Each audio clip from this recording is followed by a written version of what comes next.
the meaning of your existence. Famous people who are accepted, respected, revered, and admired. But yet there are people that's deep down inside. There is a cry for usefulness, a cry for worth, a cry for meaning, a cry for value. Deep down inside, even the man who is living under the bridge and the man who's living in the mansion, there's an emptiness. There's a void. Somebody is tired, exhausted, empty, frustrated, irritated, bored, disillusioned, confused, empty, depressed. Their lives are aimless. Their lives are meaningless. Their lives are without purpose.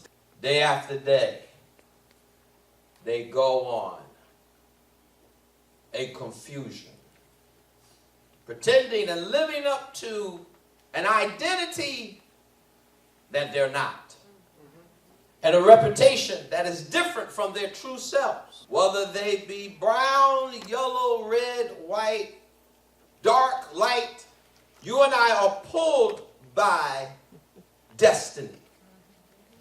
We're pulled by destiny to a life of meaning. We're pulled by destiny to a life with purpose. We're pulled to destiny towards a meaningful, fulfilling life. Because each and every one of us was sanctioned, created, formed, designed by God with meaning in mind and purpose in mind and intention from God. No one is an accident. It is universal. Each of us must discover this personal purpose and pursue it. And not pursue, but pursue it relentlessly. Some of you are not going to get it if you don't run towards purpose. Some of you, you're crawling. You're too old to crawl. Some of you say, I'm too old to run. No, you better run. Otherwise, you're going to miss your life.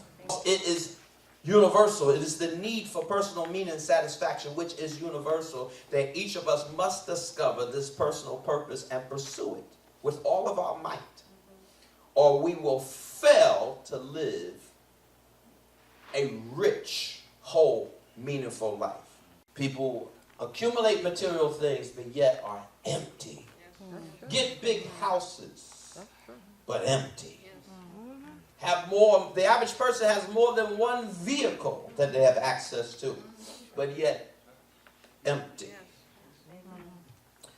This poverty of satisfaction, because that's exactly what it is, the spirit, as I was just studying and laying before the Lord, it's called the poverty, God gave me this, of the poverty of satisfaction. You can be on the bottom of the barrel of dissatisfaction so long that dark becomes normal. That lack becomes normal. That low self-esteem becomes normal. That not having value becomes normal. That not having joy becomes normal. Success in the eyes of others have always been assumed as personal success. For acclaim, if we get acclaim, a recognition, a trophy, a certificate, a reward, a degree from others is the accepted requirement for receiving the successful label. If somebody says it, I'm successful. We miss the true item of value. We miss the true meaning from God's perspective, which should count more than man's perspective. Sometimes we're so concerned about what somebody thinks of us, what somebody thinks about our hair, what somebody thinks about our shoes, what somebody thinks about whether we have makeup on or not, what somebody thinks about where we live, whether we live in together and so forth, that you basically don't realize you program yourself to be something other than who you are. Career success does not automatically yield the desired end of personal fulfillment, which is the only true measure of success. Fulfilling purpose must be the primary goal of every person. Without a commitment to that purpose, there can be no lasting success. The greatest tragedy in life is wasted time. The greatest tragedy in life is wasted potential. What is purpose? Purpose is the original intent of the Creator. What would have happened if Steve Jobs died with the iPhone, iPad, what else? iPhone, iPod, iMac, MacBook, still in him? What would have happened if the Wright brothers would have died with the invention of the airplane on the inside of them?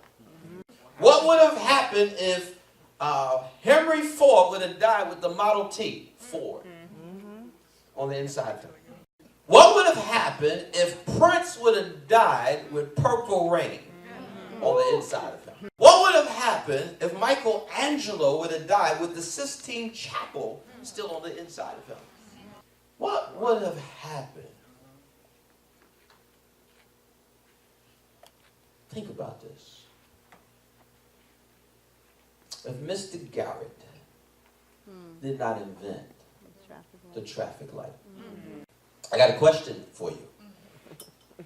Will you contribute to the wealth of the graveyard? Will you go to the graveyard pregnant with dreams that never become a reality? Will you go to the graveyard with books that you should have written, that you didn't even write one?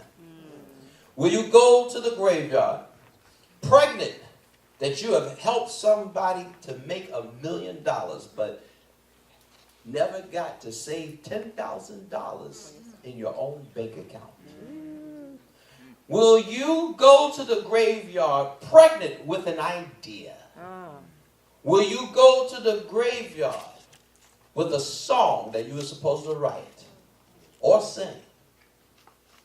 Will you go to the graveyard with an invention and a cure for AIDS that you have, but you don't think is good enough? Will you go to the graveyard pregnant with vision, intention, with an idea, with a vision, with a dream? Until purpose is discovered, existence has no meaning. See, your existence is evidence that your life contains purpose. You are the creation that can meet God's desired results. Your existence is evidence that this generation needs something that your life contains.